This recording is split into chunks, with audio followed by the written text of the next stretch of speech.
आज मनुष्य के पास सब कुछ है, परंतु शांति व सुकून उसके जीवन में नहीं देखने को मिल रहा है। इंसान आज दुनियावी पदार्थ होते हुए भी ना जाने इतना अपसेट सा रह रहा है, इतना विचित्र रह रहा है, इतनी अशांति है, मन शांत नहीं है, सुकून नहीं है, जीवन में खुशहाली नहीं है, चेहरे पे नूरानी नहीं है। आओ संत महात्माओं, आखिर सारे पदार्थ होते हुए भी मन का सुकून नहीं, आखिर किस कारण से, आखिर क्यों संत महात्माओं कहते हैं कि समर्पण जब तक गुरु के प्रति नहीं हो सकता तब तक मन को शांति व सुकून नहीं मिल सकता। क्योंकि यदि समर्पण हमारे जीवन में, ये शब्द उतरा है समर्पण, तो ये समर्पण ही अपने आप में एक महान पावर रखता है। तो आओ संत महात्माओं, एक शिष्य ने गुरु से पूछा कि गुरु जी ये बात बताओ कि आखिर समर्पण क्या है। तो गुरु ने कहा, समर्पण इतना नहीं कि पुष्प डाल करके गुरु के चरणों में नतमस्तक हो गए और बात खत्म हो गई। समर्पण इतना ही नहीं, गुरु की बात को मान लिया तो हम समर्पण हो गए।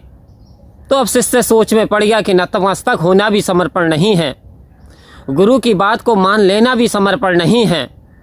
और ये समर्पण यदि हमारे जीवन में आ जाए तो हमारे जीवन में सच्चा आनंद आ जाता है, सुकून आ जाता है, शांति आ जाती है, और फिर सरल अवस्था, सहज अवस्था हमारी बन जाती है। तो शिष्य कहता है, फिर गुरु ये बात बताओ, फिर समर्पण है क्या? तो आओ संत महात्माओं, गुरु कहते हैं समर्पण वो है जो अपने गुरु की बात को निसंदेह, निसंकोच, एनी डाउट, बिना किसी संदेह के जो भी सतगुरु का वचन आए, जो सतगुरु का आदेश आए, उसे मान लेना, उस पर चलना, उस पर पूर्ण विश्वास करके अपने अमल में लाना, यही तो समर्पण है।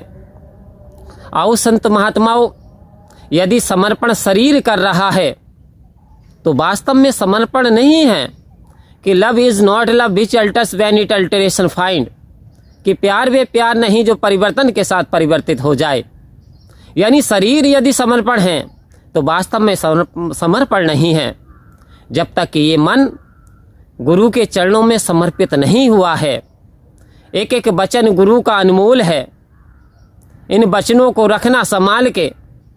आओ संत महात्माओं, जिसने माना वचन है गुरु का, उसका डूबा ना कभी ना जहाज रे।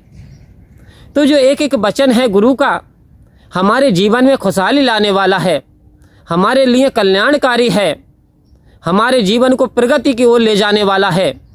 आओ संत महात्माओं, कि सतगुरु के वचन पे चलना है मुश्किल, सतगुरु के वचन पर चलना है मुश्किल, मगर चलने वालों ने पाई है मंजिल। तुझे भी मिलेंगे यहीं पे किनारे, तू चलना मेरे मन गुरु के सहारे, तू चलना मेरे मन गुरु के सहारे। आओ संत महात्माओं, यदि हम गुरु के सहारे चल पाए हैं तो वास्तव में हमारे जीवन का फिर कल्याण हो जाने वाला है, वास्तव में हमारे जीवन में फिर उन्नति को प्राप्त होने वाले हैं, सुकून आने वाला है। क्योंकि कोई तन दुखी, कोई मन दुखी, कोई धन बिन रहो उदास, वो थोड़े थोड़े तो सभी दुखी, तो सुखी राम का दास। आओ संत महात्माओं, सतगुरु कहते हैं इस मन को, तन मन धन को तूने यदि परमात्मा के हवाले कर दिया तो फिर अब तेरी ये अवस्था सहज व सरल बन गई। क्योंकि मेरा मुझ में कुछ नहीं, जो लागे सो तेरा, तेरा तुझको अर्पण, फिर क्या लागे है मेरा। आओ संत महात्माओं, कहते कोई दुखी होता है तो कोई किसी को गाली देता है, अपशब्द बोल देता है, अनादर अपमान कर देता है, तो सबसे पहले इंसान के शरीर को बुरा नहीं लगता, उसके मन को बहुत बुरा लगता है कि फला आदमी ने मेरी तौहीन की, फला आदमी ने मेरे साथ असभ्य व्यवहार किया। तो सदगुरु कह रहे हैं कि वो जो असभ्य व्यवहार कर रहा है उसे तू ले ही मत, तू स्वीकार ही मत करे उसे, तो वो तेरे ऊपर आएगा ही नहीं, क्योंकि मन को तो तूने मेरे हवाले कर दिया है। तो आओ संत महात्माओं, जीवन में यदि बरकतें चाहते हैं, सुकून चाहते हैं, शांति चाहते हैं, सच्चा आनंद चाहते हैं, परमात्मा की कृपा सद्गुरु का स्नेह चाहते हैं, तो हमें समर्पण करना बहुत ज़रूरी है।